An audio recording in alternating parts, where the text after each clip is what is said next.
여러분 안녕하십니까? 동원쌤입니다. 자, 오늘은 문학 시간입니다. 문학 6번째 시간으로 객관적인 상관물에 대해서 공부해 보도록 합시다. 얘는 객관적인 상관물은 화자의 어떤 정서나 사상, 곧 말하면 얘는 이제 말하면 주제를 말하는 거예요. 간접적으로 드러내는 물이라는 말은 사물이다. 이렇게 보시면 돼요. 즉 객관적으로 화자의 정서와 상관이 있는 물건이다 라는 얘기예요. 객관적이라는 말은 누가 보더라도 그렇게 느낄 수 있다. 자, 누가 느끼더라도 슬프겠네 라고 생각하는 사물, 딱 봐도 슬프겠네 라고 누가 보다 느끼는 그런 사물을 객관적 상관물이라고 합니다. 그러면 화자의 감정은 간접적으로 표현하는 거야. 직접적으로 표현한 경우도 있지만 그런 경우는 거의 드물고요. 대부분은 간접적으로 화자의 정서와 사상을 드러낸다. 왜 그럴까? 그래야 더 효과적으로 독자에게 감동을 주니까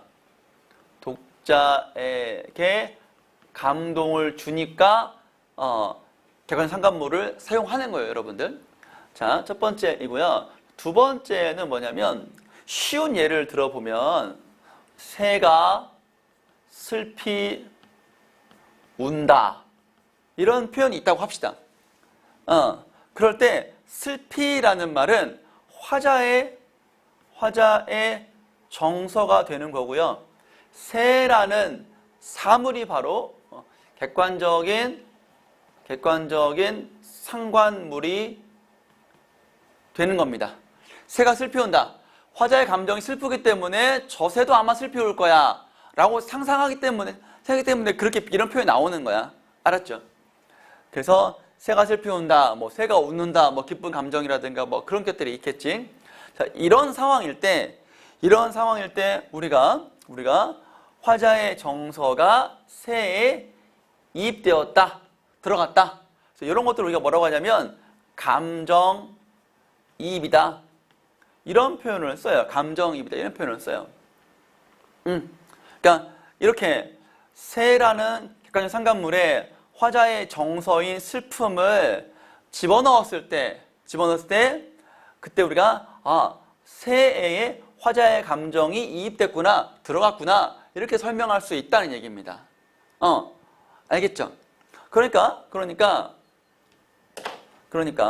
세 번째로 감정 이입된 사물은 전부 다 객관적 상관물이다 라고 말할 수가 있어요. 즉 새에 화자 감정이 집어넣었어. 이때 새는 누가 뭐라 해도 객관적 상관 객상이 되는 거야. 줄여서 객상이라고 합시다. 되는 거야.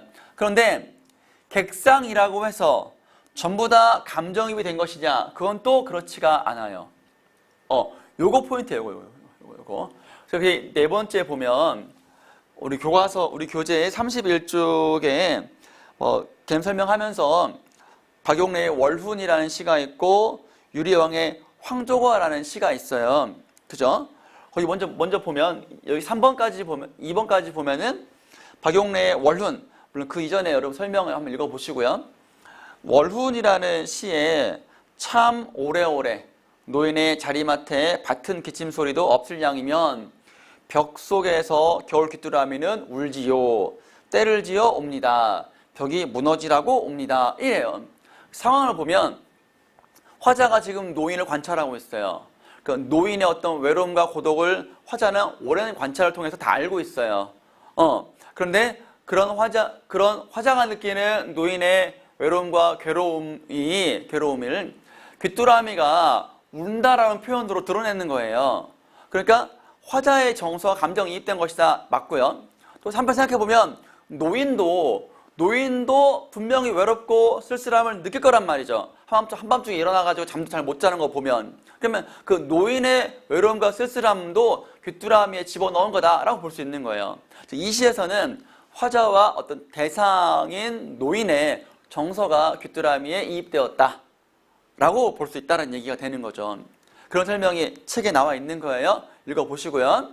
자, 그 다음에 나와 있는 게 유리영의 황조가라는 아주 옛날의 가요입니다. 고대 가요이죠. 우리 갈래상 보면 꾀꼬리 얘기해. 꾀꼬리가 암수 서로 정다워요. 꾀꼬리는 정답다라는 정서가 있고요. 화자는 외롭다예요. 그러니까 얘는 감정이입은 꾀꼬리라는 사물에 화자의 감정이입이 되었다고 볼 수 없어요. 왜? 꾀꼬리는 정다우니까, 좋으니까. 화자는 지금 외로워요. 정반대 감정인 거죠. 그런데 이 꾀꼬리가 화자의 외로운 감정을 촉발시켰다. 다른 말로 환기했다. 떠올리게 했다. 이 소리거든요. 그래가지고 우리가 꾀꼬리라는 이 하나의 자연물은 화자의 감정과 일치하지 않아서 감정이입이라고 할 수는 없지만 얘 때문에 화자의 외로운 정서가 더 심화, 촉발, 환기되었기 때문에 객상으로 볼 수 있다. 즉 객상의 범위가 좀 넓은 거예요. 약간 이런 경우, 세모 같은 경우에는 이런 케이스가 된다. 그래서 면밀히 살펴봐야 돼요.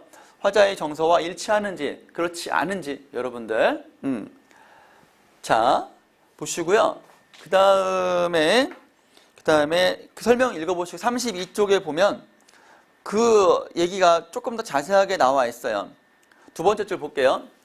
또한 대상에 시적 화자의 감정을 이입하여 대상이 화자의 감정과 같은 감정을 느끼고 생각하는 것처럼 표현하는 게 감정이입이다.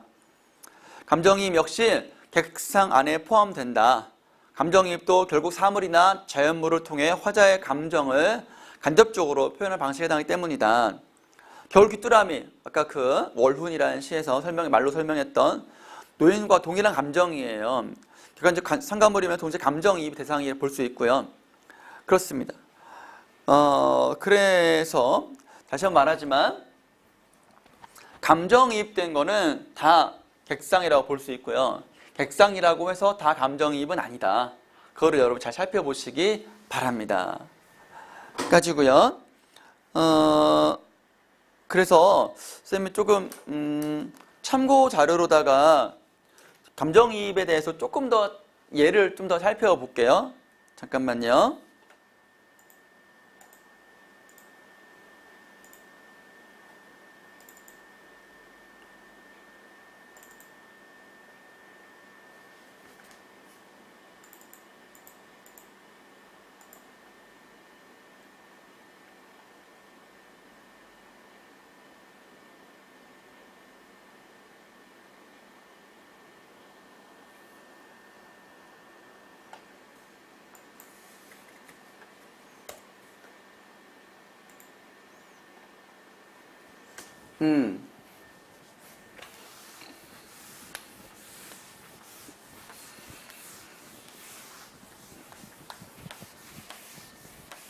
나중에 여러분들 프린트로 쌤이 좀 더 줄 건데 우선은 보세요. 여기 보면 감정이입이란 화자의 감정을 다른 사물에 의탁, 빗대어서 표현하는 것을 말한다. 간접적이라는 얘기죠. 사물을 통해 자신의 상황과 조금만 글씨를 좀 키워볼까요? 너무 키웠네? 한 130으로 갑시다.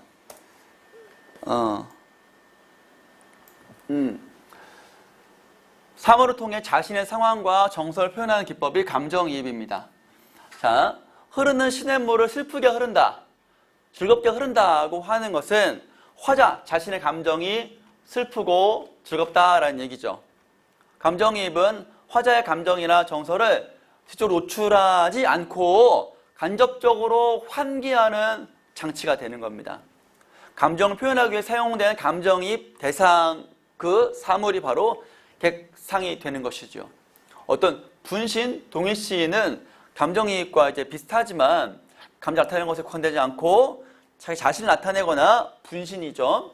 상황과 유사한 경우에 쓰이는 것을 이해할 수가 있습니다. 감정이입 이해 한번 볼까요? 입이 그치면 내 마음 강나루 긴 언덕에 서러운 풀빛이 짙어오겠다. 그래서 서러운 풀빛 보면은 화자의 슬픈 정서가 담긴 대상이죠. 이 풀빛이 풀에 화자의 서러운 정서가 들어갔어요. 이런 것이고, 그다음에 분신 동일 대상은 넘어가고, 여기 보면 이 부분 보세요. 이 부분 산꽁도 서럽게, 설게는 서럽게요. 서럽게 울은 슬픈 날이 있었다. 이 표현을 통해 가지고 산꽁이 슬프게 울어요. 왜 울어? 여승이 한 많은 여인이 머리 깎고 스님이 되는 거거든. 그 여인의 슬픔을 산꽁도 안다는 얘기예요. 여인의 감정과 일치되는 거죠. 이 산꽁 같은 경우는. 알았죠? 여인의 감정과 일치되는 감정의 대상물이 된다는 얘기죠. 그런 거 되고, 그 다음에 여기 보세요. 우는구나 우는구나 새여 자고 일어나 우는구나 새여 너보다 시름이 많은 나도 자고 일어나 우는구나 해서 화자의 시름이 새에 들어갔어요. 이렇게. 그 다음에 내가 님을 그리워해서 울고 다닙니다. 산에 있는 접동새와 난 비슷합니다. 그래서 님에 대한 그리움 때문에 울고 다니는 거. 그래서 접동새에 님에 대한 그리움을 집어넣었죠. 접동새는 한과 고독의 상징이거든요. 그 다음에 수풀에 우는 새예요. 새는 춘기, 봄의 기운, 봄의 어떤 그 생동감을 못 이겨서 소리마다 교태로다. 그러니까 새가 울고 있어요. 이건 기쁨의 울음이니까 뽀롱뽀롱뽀롱 하고 있는 거예요. 그러니까 나도 기쁘니까, 나도 봄이 와서 너무너무 좋으니까 저 새도 저렇게 좋아하는구나 라고 하고 있는 거죠. 화자가 봄이 와서 너무너무 좋은 거야. 새도 저렇게 우는구나 라고 표현하고 있는 거죠. 영농벽계 시냇물이고요. 수성대조 새예요. 대조는 이별을 원망하는 듯, 나와 이별을 원망한대요. 그래가지고 저렇게 슬프게 운다는 거예요. 물소리 막 흘러가고 있고 막 짜증내는 물소리가 난다는 얘기죠. 그러니까 화자가 아름다운 산천과 자연물로부터 이별하기가 싫어서 얘들이 이런 이별의 감정을 가진다라고 표현하고 있는 거예요. 이렇게 보시고, 중림 푸른 곳에 새 소리가 더욱 서럽다 이 소리예요. 새가 서럽게 온다. 슬픈 감정 들어갔고, 어인 귀뚜라미 지는 달 새는 밤에 긴 소리 절절히 슬픈 소리 저 혼자 울어예요. 그래서 슬픈 소리를 막 울고 있는 거예요. 귀뚜라미가. 그래서 외로움이다. 저 물도 흘러가는 시냇물이 내 마음 같다. 울면서 밤길을 흘러가는구나. 그래서 저 물이 울고 가고 있어요. 슬픈 감정이죠. 공산의 산에 우는 접동새. 접동새 하면은 한과 슬픔의 상징이죠. 너 왜 우니? 왜 우니? 그래서 울고 있다는 거잖아. 그래서 임을 그리워하는 화자의 감정이 들어가 있다. 그 다음에 방 안에 켜있는 촛불이 포인트. 누구와 이별하였길래 눈물 흘리면서 속 타는 줄을 모르느냐. 촛불이 촘농 떨어지잖아. 심지는 타고. 그런 게 많이 그리워서 애가 타는 심정으로 보여주고 묘사하고 있는 거야 지금. 촛불의 어떤 자신의 어떤 슬픔, 님과 어떤 이별, 그리움, 마음을 집어넣은 거죠. 이 정도가 이제 감정이입의 예입니다. 여러분 프린트로 받기 전에 설명 들으면 요거 메모하고 한번 적어보세요. 이 정도만, 여기 설명 이 부분만 좀 이제 알면 감정이입이 이런 거구나 감 잡을 수가 있을 겁니다. 그래요.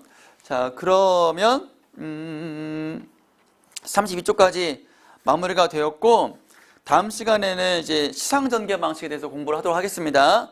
여러분 책을 좀 미리 읽어보시고요. 시상전개 방식은 좀 중요하니까 선생님이 자세히 설명하도록 할게요. 자, 그럼 여기까지 수고했습니다.